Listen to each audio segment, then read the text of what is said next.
Nammo Phat. Good morning. Thank you for joining me for our daily practice check-in.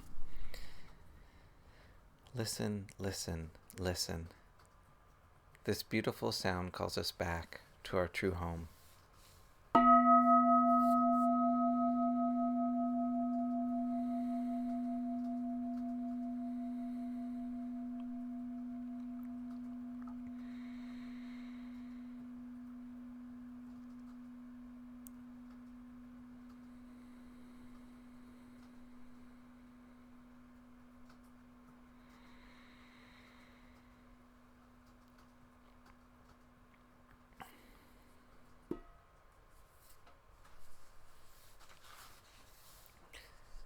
The second mindfulness training.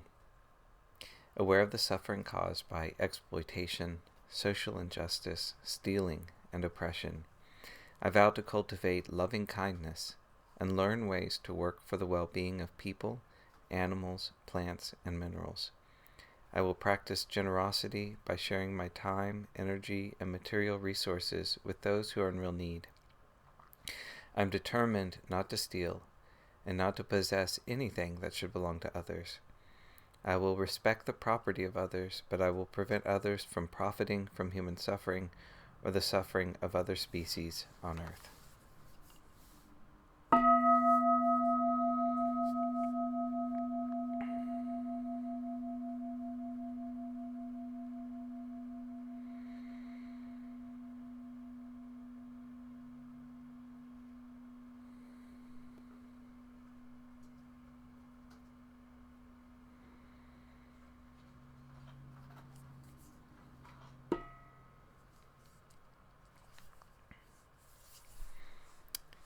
For our Dharma readings, we've been reading The Body, Dhamma Reflections on Aging, Sickness, and Death by the nuns of Amaravati.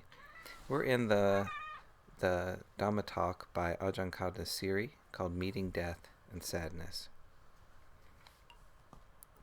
We gradually become clearer about anicca, the fact that everything which arises ceases.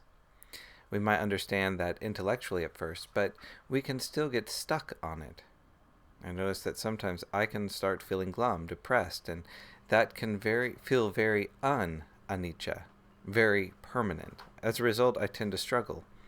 I don't like this. I want to get out of it. I want to feel happy again. I want to feel bright and positive. I don't want this depression. It's the same with any unpleasant mind state. We struggle with it. It can seem permanent, and we react on the basis of the assumption that it will always be there unless we can get rid of it, do something about it. So we react, we struggle, we suffer. We are caught in that struggle, that suffering. But when we realize that these things are not really permanent, we can respond more skillfully by considering what is going to be most helpful, rather than just blindly flailing around, trying to make things all right. For example, there may be times when you find yourself stuck in a repetitive pattern of thinking and believe you'll never be able to change or get rid of it. You may be irritated by something that somebody does. Maybe they are breathing too loudly in their meditation, or you don't like the way they walk, or the way they eat or drink. We can latch on to all kinds of things, even if we realize they are totally foolish. I'm an adult. I shouldn't mind about these things. I'm a reasonable human being. I've been practicing as a Buddhist for all these years. I should be over this by now. And yet, the thought keeps on repeating, and you think, how am I going to get rid of this thought? This happens to all of us. We get stuck into things. But it's important to point out that even the most irritating pattern of thinking can change. One helpful little mantra in such cases is something like, "This too will pass." It's a useful mantra even for pleasant things, because if we are in a pleasant mind state, we tend to want it to last forever. If we have a few minutes of samadhi, when we're completely with the in-breath and the out-breath, and the mind becomes calm, peaceful, and blissful, we may find ourselves thinking, I want this to last forever. How can I make it last forever? I'd better not move, not open my eyes, and I hope the bell never rings. These are subtle ways in which we try to make things last or repeat them, After having a few moments of peace and meditation, we may think the next time we sit down to meditate, how was I sitting?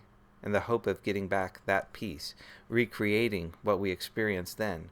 And of course, it's lovely if it does happen again, but isn't it better to experience life as it unfolds, moment by moment, to enter into the flow of life, instead of always trying to hold on to what we like and get rid of what we don't like, manipulating things to get them just the way we want them to be.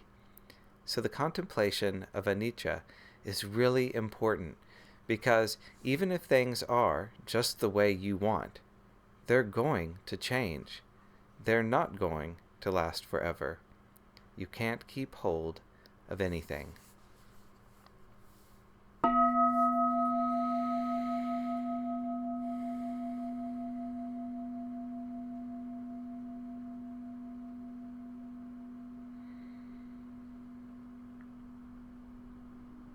May all beings be well. May all beings be happy. May all beings be peaceful. Sadhu, sadhu, sadhu. Thank you for joining me this morning.